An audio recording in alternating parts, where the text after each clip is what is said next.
Graça e paz, cara amiga, caro amigo que acompanha diariamente a nossa meditação sobre a Palavra de Deus no Santo Evangelho nesta segunda semana do Tempo Comum. Nosso percurso continua sendo ajudado, guiado pelo evangelista Marcos.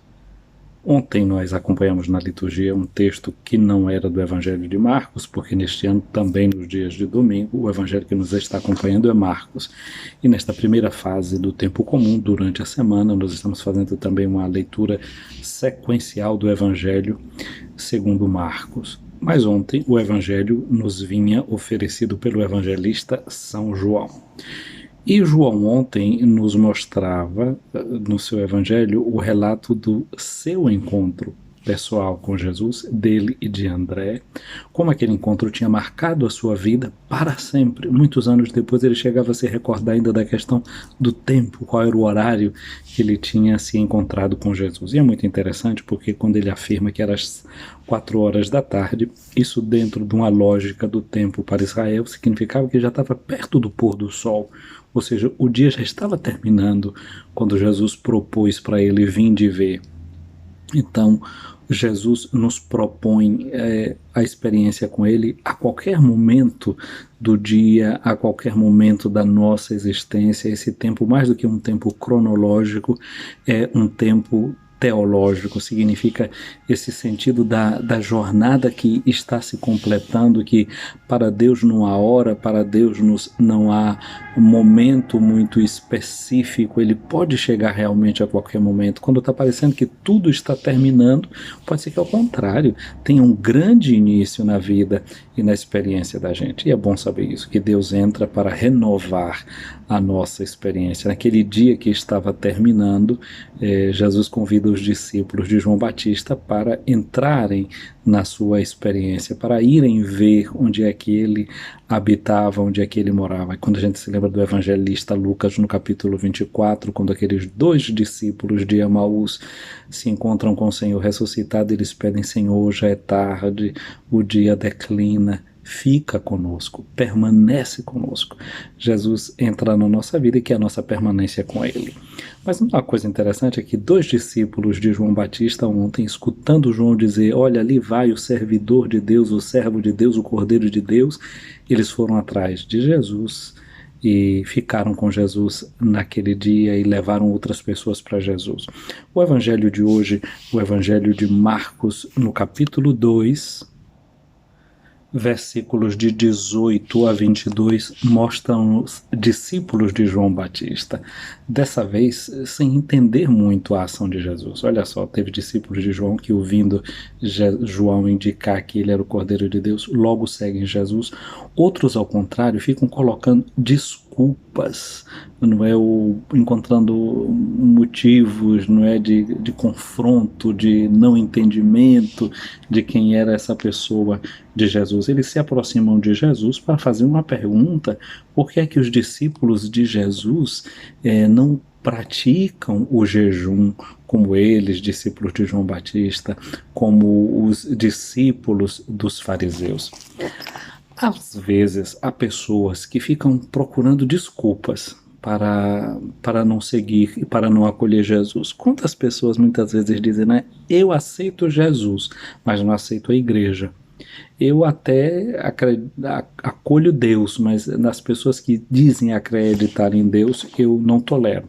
Olha, eu e você que somos crentes em Cristo Jesus, é verdade que nós não podemos nos ancorar nessa experiência de quem não se abre completamente a Jesus por causa da nossa prática, por causa da nossa ação. A gente deve usar disso de verdade como motivo para a nossa penitência, como motivo para a nossa conversão, como motivo para a nossa mudança. Mas pensemos bem, não está muito correto não acolher Jesus, não aceitar o que Jesus propõe, usando simplesmente como desculpa as nossas faltas de discípulas e de discípulos de Jesus.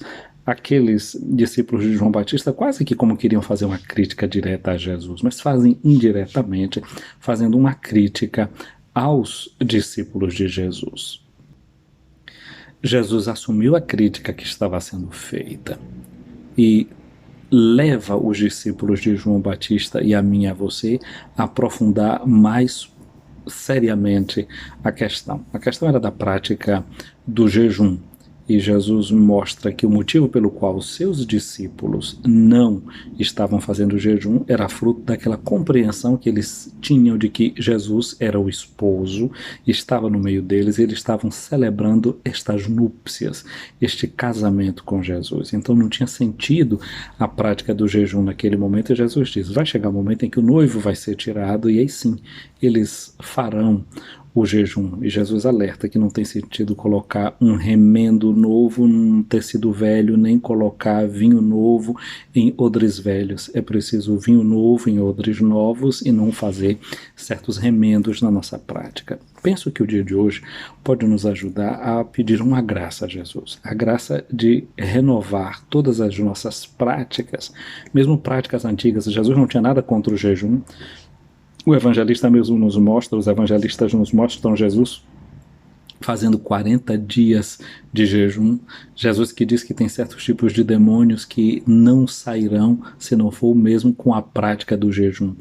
O jejum tem sentido na nossa vida, não estou falando de fazer dieta, e a dieta é boa, e é bom que a gente faça, ter a dieta correta, justamente por zelo e por amor do nosso corpo. O jejum pode ter uma atitude realmente profética de nos apontar para tempos novos, para tempos diferentes. O jejum pode nos alertar para as necessidades que nós temos, e os profetas trazem a palavra de Deus que dizem que o verdadeiro jejum é aquele de se interessar pela vida dos mais pobres, proclamar a liberdade para quem está cativo.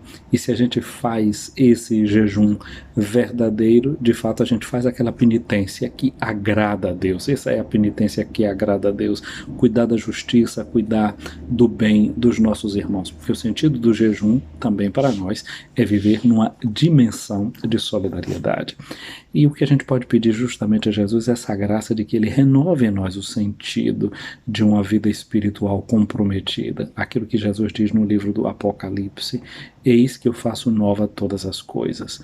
Portanto, que ele renove em nós o nosso coração, de modo que a verdade, o vinho do Evangelho, possa ser acolhido dentro de nós e possa dar o seu sabor para a nossa vida, para a nossa existência.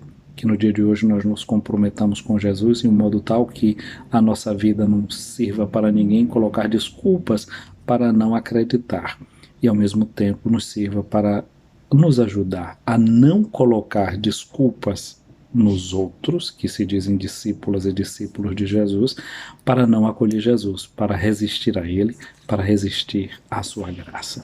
Que o Senhor venha em nosso auxílio, que o Senhor nos ajude, que o Senhor nos abençoe. Ele que é Pai, Filho e Espírito Santo. Amém.